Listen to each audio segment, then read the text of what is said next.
ఈరోజు నేను చెప్పబోయే ఇన్నోవేషన్ ఏంటంటే, పిల్లలు ఎప్పుడైనా దారి తప్పిపోయినప్పుడు, ఏమైనా ప్రమాదంలో ఉన్నప్పుడు, లేదా వారికి ఏమైనా హెల్త్ సమస్యలు ఉన్నప్పుడు, మహిళలు ఇలా ఎవరైనా ప్రమాదంలో ఉన్నప్పుడు వాళ్ళ భద్రత కోసం ఏర్పాటు చేసిన ఒక సేఫ్టీ బ్యాగ్ గురించి.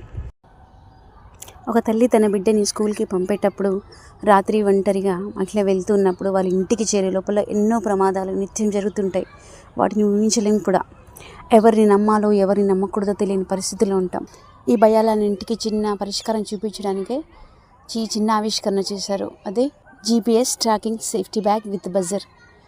దీనికి guide teacher Swaroopa madam, Gaggalapalli from Nagar Kurnool. ఈ బ్యాగ్ యొక్క స్పెషాలిటీ ఏంటంటే, GPS ట్రాకర్ని స్కూల్ బ్యాగ్స్కి, హ్యాండ్ బ్యాగ్స్కి అమర్చడం వల్ల ఎవరైనా డేంజర్ సిచ్యువేషన్లో ఉన్నప్పుడు వారిని మొబైల్ యాప్ ద్వారా వాళ్ళ లొకేషన్ని ఈజీగా ట్రాక్ చేసి వాళ్ళని సేవ్ చేసే అవకాశం ఉంటుంది. దీనికి అదనంగా బ్యాగ్ స్ట్రాప్లో ఒక చిన్న ఎమర్జెన్సీ బటన్ అమర్చడం వల్ల ప్రమాద సమయంలో ఆ బటన్ నొక్కితే పెద్ద శబ్దంతో బజర్ మోగుతుంది. ఆ శబ్దం వల్ల చుట్టుపక్కల ఉన్న వారి దృష్టిలో పడి వారిని ప్రమాదం నుంచి బయటపడే అవకాశం ఉంటుంది.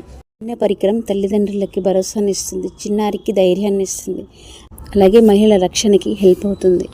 ఇక్కడ ఫైనల్గా ఒక మాట, ఎప్పుడైనా డేంజర్ సిచ్యువేషన్లో పిల్లలకి ఎదురైనప్పుడు వాటిని చూసి భయపడి పారిపోకుండా వాటిని ధైర్యంగా ఎదుర్కొని వాటి నుంచి బయటపడేలా పిల్లలకి సెల్ఫ్ కాన్ఫిడెన్స్ని మనం క్రియేట్ చేయాలి. అంటే సెల్ఫ్ డిఫెన్స్, కరాటే లాంటివి నేర్పించాలి. చిన్నపిల్లలైతే వాళ్ళకి స్కూల్లో టీచర్సే కాదు, తల్లిదండ్రులు గుడ్ టచ్, బ్యాడ్ టచ్ గురించి వాళ్ళకి వివరంగా ఎక్స్ప్లెయిన్ చేయాలి. అలాగే మన చుట్టూ ఉన్న కొన్ని రియల్ లైఫ్ ఇన్సిడెంట్స్ పైన కూడా అవగాహన కల్పించాలి. సో దట్ వీటి నుంచి కొంచెం బయటపడే అవకాశం ఉంటుందని నా ఫీలింగ్. Thank you.